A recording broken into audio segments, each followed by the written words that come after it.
श्रोता प्रेमियों, मैं राम सागर शास्त्री आप लोगों के समक्ष रखने जा रहा हूं परीक्षित मोक्ष की कथा। देखिए, संपूर्ण श्रीमद् भागवत कथा सुनने के पश्चात सुखदेव जी ने परीक्षित को अंतिम उपदेश देते हुए कहा, राजन, अब तुम अपनी बुद्धि परमात्मा के चिंतन से भरकर अंतर में स्थित परमात्मा का साक्षात्कार करो। तुम स्वयं ईश्वर हो। तक्षक की तो बात ही छोड़ो, मृत्यु का समूह भी तुम्हारे पास नहीं आएगा। अहम ब्रह्म परम धाम, ब्रह्माहम परमं पदम। मैं ही सर्वाधिष्ठान परम ब्रह्म हूं, सर्वाधिष्ठान ब्रह्म मैं ही हूं। तुम इस प्रकार अनुसंधान और चिंतन करो। सुखदेव जी का ऐसा उपदेश सुनकर परीक्षित अपने आत्म स्वरूप में स्थित हो गए। अब उन्हें तक्षक का कोई भय नहीं रहा। राजा परीक्षित ने सुखदेव जी का पूजन किया।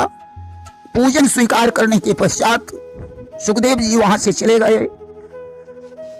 राजा परीक्षित उत्तर को मुख करके कुशासन पर बैठ गए और उधर श्रृंगी के श्राप के अनुसार तक्षक जीवित होकर परीक्षित को काटने के लिए चल पड़ा। रास्ते में उसकी भेंट कश्यप से हो गई। वे विष को उतारने में प्रवीण थे। उन्होंने तक्षक को रोक कर कहा कि कश्यप बोले, नाग ठहर, तू भागा किधर जा रहा है? वह बोला, भूप परीक्षित का अब अंतिम काल आ रहा है। हे तक्षक, तुम इतनी तेजी से कहां जा रही हो? उसने कहा, आज परीक्षित का अंतिम समय है, मैं उन्हें काटने के लिए जा रहा हूं। कश्यप ने कहा, तक्षक, तुम वापस लौट जाओ, क्योंकि जहां तक हमारी निगाह पहुंचेगी वहां तक प्राणियों की मृत्यु तुम्हारे द्वारा नहीं हो सकती है। कि जितनी दूरी तक नजर मेरी हे नाग पहुंचने पाएगी, उतनी दूरी के जीवों की जान नहीं निकलने पाएगी। तक्षक ने कहा, अच्छा, तब तो यही परीक्षण कर लिया जाए। मैं इस वृक्ष को फन मारकर सुखा दूंगा और तुम इसे हरा भरा कर देना।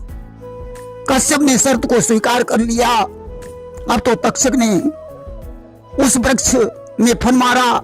उसके जहर के प्रभाव से वृक्ष सूख गया और उस पर बैठे हुए पक्षी भी बेहाल हो गए।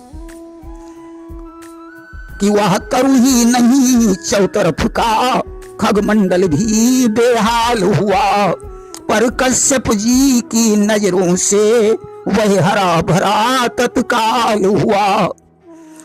अब तो कश्यप ने उस वृक्ष पर जो निगाह डाली, वृक्ष हरा भरा हो गया। तक्षक विचार करने लगा कि कश्यप जी के आगे हमारी धाक बेकार है। उसने उन्हें कुछ धन देकर वापस कर दिया।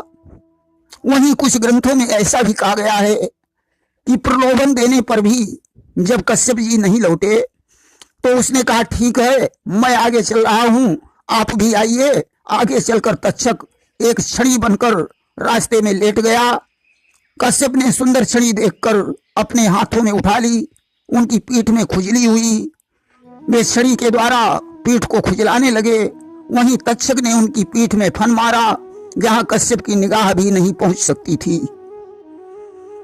कि तक्षक ने उनको काट लिया, पहुंची न नजर कश्यप जी की।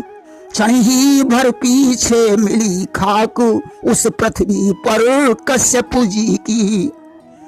क्षण मात्र में कश्यप जी का प्राणांत हो गया। तक्षक ब्राह्मण बनकर परीक्षित के पास पहुंचा।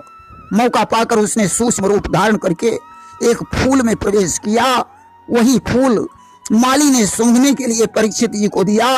जो फूल परीक्षित जी ने सूंघा, उसने परीक्षित की नाक में काट लिया, परंतु तक्षक के काटने से पूर्व ही उनकी आत्मा परमात्मा में विलीन हो चुकी थी।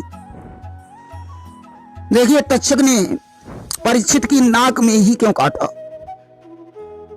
सुखदेव जी जिस समय परीक्षित को महाभारत की कथा में भगदत्त के रण का वर्णन कर रहे थे, उन्होंने कहा कि भगदत्त रण में भीमसेन ने हाथियों को उठाकर आकाश में फेंक दिया जो आज भी आकाश में चक्कर काट रहे हैं। यहीं पर सुखदेव जी को शंका बन गई कि भला ऐसा कैसे हो सकता है, और उन्होंने अपनी नाक सिकोड़ ली थी। इसी कारण तक्षक ने उनकी नाक में काटा था कि सब लोगों के देखते आया देव विमान, किया परीक्षित राज ने सुरपुर को प्रस्थान। आज सभी के देखते देखते स्वर्ग से देव विमान आया और परीक्षित जी उसमें बैठकर स्वर्ग लोक को चले गए। इसके आगे का प्रसंग श्रवण करने के लिए आप लोग हमारा प्रसंग श्रवण करें आस्तिक मुनि की कथा, जिसमें जन्मेजय ने अपने पिता परीक्षित को तक्षक द्वारा डसने के कारण ब्राह्मणों को बुलवाकर नाग यज्ञ किया। अस्तु उस यज्ञ की प्रचंड अग्नि में बड़े बड़े सर्पों को जलता देखकर तक्षक भयभीत होकर इंद्र की शरण में गया और उनके इंद्रासन में लिपट गया। जन्मेजय ने तक्षक को यज्ञ में न देखकर ब्राह्मणों से कहा कि वह अधम तक्षक यहाँ आकर भस्म क्यों नहीं हुआ। ब्राह्मणों ने कहा, राजेंद्र वह इंद्र की शरण में गया है, इंद्र उसकी रक्षा कर रहे हैं। जन्मेजय ने कहा, ब्राह्मणों तुम इंद्र के समेत तक्षक को अग्नि में भस्म कर दो। आज आकर्षण मंत्रों से इंद्र का इंद्रासन चलायमान हो गया। तभी बृहस्पति जी ने कहा, राजन तक्षक के डसने से पिता का मरण सुनकर आप इतना क्रोध न करें, क्योंकि जीवों का जीवन, मरण और परलोक अपने कर्मों से ही होता है। अस्तु हिंसा करना बंद कर दो। इस यज्ञ में अनेकों नाग जलकर भस्म हो चुके हैं। आज जन्मेजय ने नाग यज्ञ को बंद करवा दिया। प्रेम से बोलिए वृंदावन बिहारी लाल की जय।